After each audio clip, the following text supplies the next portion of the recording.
بسم اللہ الرحمن الرحیم۔ ایسے ہی سچے اور دلچسپ واقعات سننے کے لیے ہمارے چینل کو سبسکرائب کریں۔ دوستو، مسجد الاقصی یعنی بیت المقدس، جس کی پوری ہسٹری، پورا اتہاس آج کی ایک اسی ویڈیو میں آپ کے سامنے پیش کریں گے۔ تو دوستو، اس پوری دنیا کی سب سے پہلی مسجد الحرام ہے اور دوسری مسجد الاقصی یعنی بیت المقدس، جیسا کہ کتاب صحیح بخاری جلد نمبر 2 میں حضرت ابو ذر رضی اللہ تعالی عنہ کی روایت ہے کہ میں نے پوچھا، یا رسول اللہ صلی اللہ تعالی علیہ وسلم، اس زمین پر سب سے پہلے کون سی مسجد بنائی گئی؟ تو آپ صلی اللہ تعالی علیہ وسلم نے فرمایا کہ مسجد الحرام۔ ابو ذر رضی اللہ تعالی عنہ کہتے ہیں کہ میں نے پھر پوچھا، اس کے بعد؟ تو آپ صلی اللہ تعالی علیہ وسلم نے فرمایا، مسجد الاقصی۔ میں نے پھر پوچھا کہ ان دونوں مسجدوں میں کتنے سالوں کا گیپ ہے، یعنی کتنے سالوں کا فاصلہ ہے؟ تو آپ صلی اللہ تعالی علیہ وسلم نے فرمایا 40 سال کا۔ تو دوستو، اس سے معلوم ہوا کہ مسجد الحرام کو بنانے کے ٹھیک 40 سال بعد مسجد الاقصی یعنی بیت المقدس کو بھی بنایا گیا۔ لیکن بیت المقدس یعنی مسجد الاقصی کو سب سے پہلے کس نے بنایا، یہ جاننا آسان نہیں ہے، کیونکہ اس بارے میں بہت ساری الگ الگ روایتیں ملتی ہیں۔ کسی روایت کے حساب سے سب سے پہلے فرشتوں نے بنایا، اور کسی روایت کے حساب سے سب سے پہلے آدم علیہ السلام نے بنایا، کسی کے حساب سے نوح علیہ السلام نے، کسی کے حساب سے یعقوب علیہ السلام نے، کسی کے حساب سے حضرت ابراہیم علیہ السلام نے،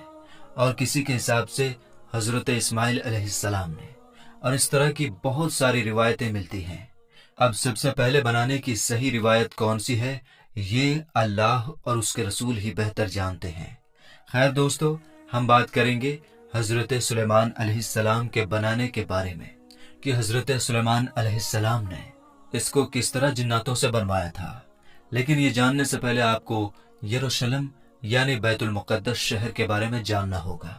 تو چلیے جانتے ہیں یروشلم یعنی بیت المقدس شہر کے بارے میں۔ تو دوستو، بیت المقدس یعنی مسجد الاقصی، جو اس دنیا کے سب سے پرانے شہروں میں سے ایک شہر ہے، جو یروشلم میں موجود ہے، اس کا پورا اتہاس، اس کی پوری ہسٹری آسانی سے آپ اس ویڈیو میں سمجھ پائیں گے۔ ہاں تو دوستو، اس شہر کو غور سے دیکھیے، جس کو لوگ آج بیت المقدس یا پھر یروشلم کے نام سے بھی جانتے ہیں، جس کو اس دنیا کے سب سے پرانے شہروں میں سے ایک جانا جاتا ہے۔ اگر دنیا کے اتہاس میں سے یہ دعویٰ کیا جائے کہ لوگوں کی سب سے زیادہ جانیں اس شہر کے لیے لی گئی ہیں، تو یہ کہنا غلط نہ ہوگا، کیونکہ ہسٹری میں جتنی زیادہ جنگیں اس شہر کو پانے کے لیے لڑی جا چکی ہیں، اتنی زیادہ جنگیں شاید ہی کسی اور شہر کے لیے لڑی گئی ہوں گی۔ اور دوستو، اس شہر کے بارے میں یہ بھی مشہور ہے کہ اس شہر کا ہر حصہ، ہر جگہ پاک و صاف، پوتر اور مقدس ہے،